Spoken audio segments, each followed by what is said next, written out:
Immortal, a tale by Mary Shelley. July 16th, 1833. This is a memorable anniversary for me. On it I complete my 323rd year. Am I then immortal? This is a question which I have asked myself by day and night for now 303 years, and yet cannot answer it. I detected a grey hair amidst my brown locks this very day. That surely signifies decay. Yet it may have remained concealed there for 300 years. I will tell my story, and so contrive to pass some few hours of a long eternity. All the world has heard of Cornelius Agrippa. His memory is as immortal as his arts have made me. All the world has also heard of his scholar, who, unawares, raised the foul fiend during his master's absence and was destroyed by him. The report, true or false, of this accident was attended with many inconveniences to the renowned philosopher. All his scholars at once deserted him. Experiment after experiment failed, because one pair of hands was insufficient to complete them. I was then very young, very poor, and very much in love. I had been for about a year the pupil of Cornelius, though I was absent when this accident took place. On my return, my friends implored me not to return to the alchemist's abode. I trembled as I listened to the dire tale they told, and when Cornelius came and offered me a purse of gold if I would remain under his roof, I felt as if Satan himself tempted me. I ran off as fast as my trembling knees would permit. My failing steps were directed whither for 2 years they had every evening been attracted. A gentle, bubbling spring, beside which lingered a dark-haired girl whose beaming eyes were fixed on the path I was accustomed each night to tread. I cannot remember the hour when I did not love Bertha. We had been neighbours and playmates from infancy. In an evil hour, a malignant fever carried off both her father and mother, and Bertha became an orphan. She would have found a home beneath my paternal roof, but unfortunately the old lady of the near castle, rich, childless and solitary, declared her intention to adopt her. Henceforth Bertha was clad in silk, inhabited a marble palace, and was looked on as being highly favoured by fortune. Bertha remained true to the friend of her humbler days. She often visited the cottage of my father, and when forbidden to go thither, she would stray towards the neighbouring wood and meet me beside its shady fountain. She often declared that she owed no duty to her new protectress, equal in sanctity to that which bound us. Yet still I was too poor to marry, and she grew weary of being tormented on my account. We met now after an absence, and she had been sorely beset while I was away. She complained bitterly and almost reproached me for being poor. I replied hastily, "I am honest if I am poor. Were I not, I might soon become rich." This exclamation produced 1,000 questions. I feared to shock her by owning the truth, but she drew it from me. And then, casting a look of disdain on me, she said, "You pretend to love, and you fear to face the devil for my sake." She dwelt on the magnitude of the reward that I should receive. Thus encouraged, I returned to accept the offers of the alchemist. A year passed away. I became possessed of no insignificant sum of money. In spite of the most painful vigilance, I had never detected the trace of a cloven foot, nor was the studious silence of our abode ever disturbed by demoniac howls. I still continued my stolen interviews with Bertha, and hope dawned on me. Hope, but not perfect joy. Bertha slighted me in 1,000 ways, yet would never acknowledge herself to be in the wrong. She would drive me mad with anger and then force me to beg her pardon. Sometimes she fancied that I was not sufficiently submissive, and then she had some story of a rival, favoured by her protectress. On one occasion, the philosopher made such large demands upon my time that I was unable to meet her as I was wont. Bertha waited for me in vain at the fountain. Her haughty spirit fired at this neglect, and when at last I stole out, during a few short minutes allotted to me for slumber, she received me with disdain, dismissed me in scorn, and vowed that any man should possess her hand rather than he who could not be in two places at once for her sake. She would be revenged. And truly she was. In my dingy retreat, I heard that she had been hunting, attended by Albert Hoffer. Albert Hoffer was favoured by her protectress, and the three passed in cavalcade before my smoky window. Jealousy, with all its venom and all its misery, entered my breast. Now I shed a torrent of tears to think that I should never call her mine. Yet still I must stir the fires of the alchemist, still attend on the changes of his unintelligible medicines. Cornelius had watched his alembics for 3 days and nights. The progress was slower than he expected. In spite of his anxiety, sleep waited upon his eyelids. Will another night pass before the work is accomplished? Windsor, you are vigilant. You have slept, my boy. Look at that glass vessel. The liquid it contains is of a soft rose colour. The moment it begins to change hue, awaken me. I scarcely heard the last words, muttered as they were in sleep. Even then he did not quite yield to nature. Windsor, my boy, he again said, do not touch the vessel. Do not put it to your lips. It is a philtre to cure love. You will not cease to love your Bertha. Beware to drink. And he slept. For a few minutes I watched the vessel. Then my thoughts wandered. They visited the fountain and dwelt on 1,000 charming scenes never to be renewed. Never. False girl. False and cruel. Never more would she smile on me as that evening she smiled on Albert. She had smiled in disdain and triumph. She knew my wretchedness and her power. Yet what power had she? The power of exciting my hate, my utter scorn, my, all but indifference. Could I attain that? Could I regard her with careless eyes, transferring my rejected love to one fairer and more true? That were indeed a victory. A bright flash darted before my eyes. I had forgotten the medicine of the adept. Flashes of admirable beauty glanced from the surface of the liquid. The vessel seemed one globe of living radiance, lovely to the eye and most inviting to the taste. The first thought, instinctively inspired by the grosser sense, was, I must drink. I raised the vessel to my lips. It will cure me of love, of torture. Already I had quaffed half of the most delicious liquor ever tasted by the palate of man, when the philosopher stirred. I started.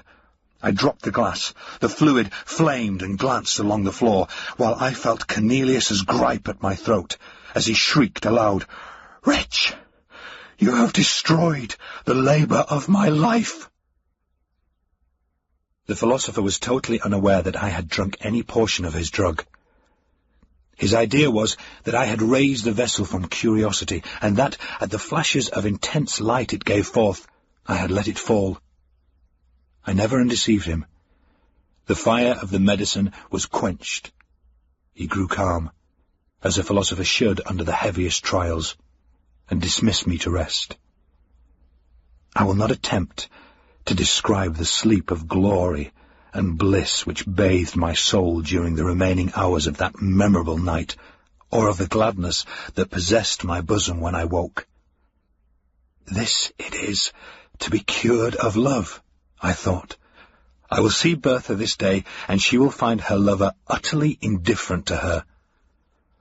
The hours danced away.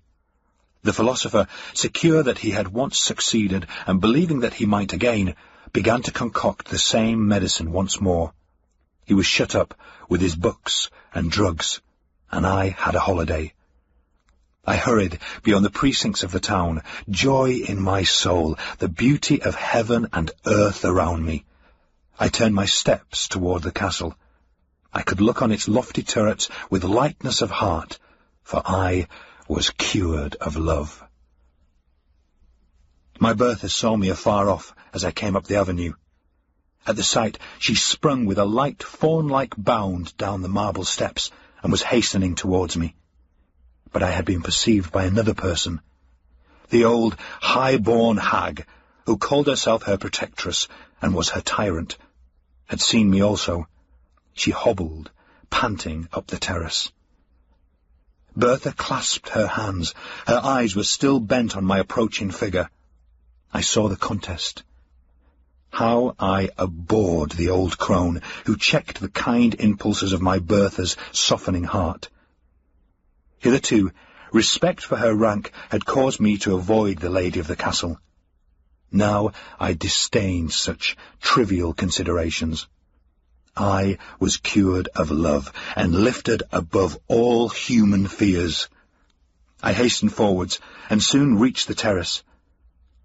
How lovely Bertha looked! Her eyes flashing fire.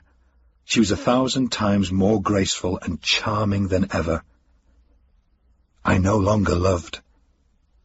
Oh no. I adored, worshipped, idolized her. She had that morning been persecuted with more than usual vehemence to consent to an immediate marriage with my rival. She was threatened with being turned out of doors with disgrace and shame. Her proud spirit rose in arms at the threat, but when she remembered the scorn that she had heaped upon me, and how perhaps she had thus lost one whom she now regarded as her only friend, she wept with remorse and rage. At that moment I appeared. "Oh, Winzy," she exclaimed, "take me to your mother's cot.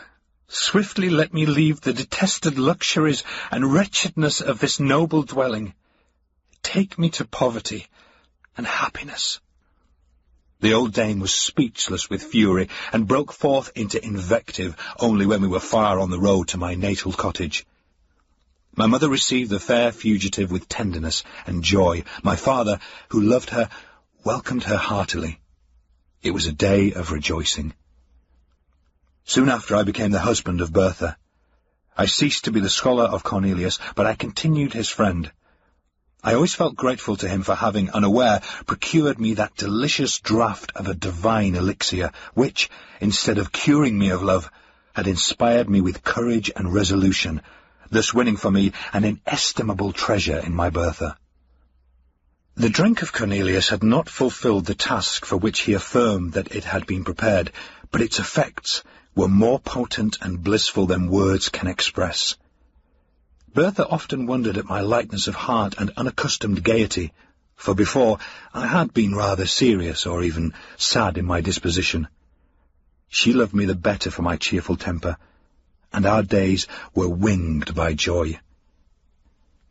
5 years afterwards, I was suddenly summoned to the bedside of the dying Cornelius. I found him stretched on his pallet, enfeebled even to death. All of life that yet remained animated his piercing eyes, and they were fixed on a glass vessel full of roseate liquid. "Behold," he said, in a broken and inward voice, "the vanity of human wishes. A second time my hopes are about to be crowned. A second time they are destroyed. Look at that liquor. You may remember 5 years ago I had prepared the same, with the same success. Then, as now, my thirsting lips expected to taste the immortal elixir. You dashed it from me, and at present it is too late." I could not help saying, "How, revered master, can a cure for love restore you to life?" A faint smile gleamed across his face as I listened to his scarcely intelligible answer. "A cure for love and for all things. The elixir of immortality. Ah, If now I might drink, I should live forever." As he spoke, a golden flash gleamed from the fluid. He stretched forth his hand. A loud explosion startled me. A ray of fire shot up from the elixir, and the glass vessel which contained it was shivered to atoms. I turned my eyes towards the philosopher. He had fallen back. His eyes were glassy. He was dead. But I lived, and was to live forever. I reflected on the change I had felt in my frame, in my soul, the bounding elasticity of the one, the buoyant lightness of the other. I surveyed myself in a mirror, and could perceive no change in my features during the space of the 5 years which had elapsed. I was then immortal. A few days after, I laughed at my credulity. I respected Cornelius as a sage, but I derided the notion that he could command the powers of darkness. His science was simply human, and human science could never conquer nature's laws. He had brewed a soul-refreshing drink, more inebriating than wine, sweeter and more fragrant than any fruit. It possessed probably strong medicinal powers, imparting gladness to the heart and vigour to the limbs, but its effects would wear out. I was a lucky fellow to have quaffed health and joyous spirits, and perhaps a long life at my master's hands, but my good fortune ended there. Longevity was far different from immortality. I continued to entertain this belief for many years, yet it was certain that I retained a wonderfully youthful look. I was laughed at for my vanity in consulting the mirror so often, but I consulted it in vain. My brow was untrenched, my cheeks, my eyes, my whole person continued as untarnished as in my 20th year. I was troubled. I looked at the faded beauty of Bertha. I seemed more like her son. By degrees our neighbours began to make similar observations, and I found at last that I went by the name of the scholar bewitched. Bertha became jealous and peevish, and at length she began to question me.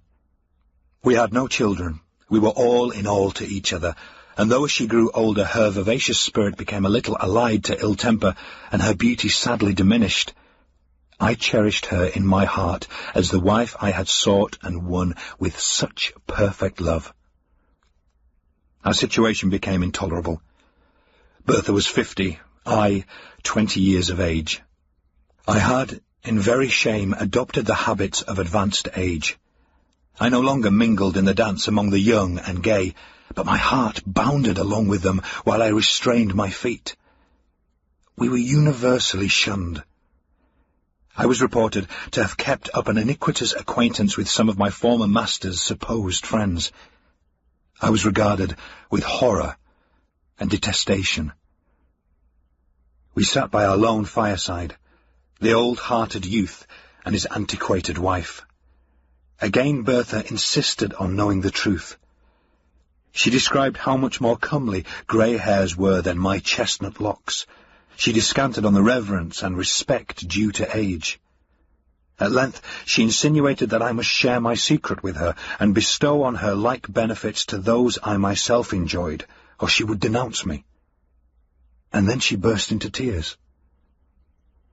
Thus beset, methought it was the best way to tell the truth. I revealed it as tenderly as I could, and spoke only of a very long life, not of immortality, which representation, indeed, coincided best with my own ideas. When I ended, I rose and said, "Bertha, it is too hard that you should suffer for my ill luck and the accursed arts of Cornelius. I will leave you. You have wealth enough, and friends will return in my absence. Young and strong as I am, I can work and gain my bread among strangers, unsuspected and unknown. I loved you in youth. God is my witness that I would not desert you in age, but that your safety and happiness require it." I took my cap and moved toward the door. In a moment, Bertha's arms were round my neck. "No, my husband, my Winsey," she said. "You shall not go alone. Take me with you. We will remove from this place, and among strangers we shall be safe. I am not so old as quite to shame you, and I dare say the charm will soon wear off, and, with the blessing of God, you will become more elderly-looking, as is fitting. You shall not leave me. The next day we prepared secretly for our emigration, and without saying adieu to anyone, quitted our native country to take refuge in a remote part of western France. It was a cruel thing to transport poor Bertha from her native village and the friends of her youth to a new country, new language, new customs. Away from all tell-tale chroniclers, she sought to decrease the apparent disparity of our ages by 1,000 feminine arts, rouge, youthful dress, and assumed juvenility of manner. I could not be angry. Did I not myself wear a mask? Why quarrel with hers because it was less successful?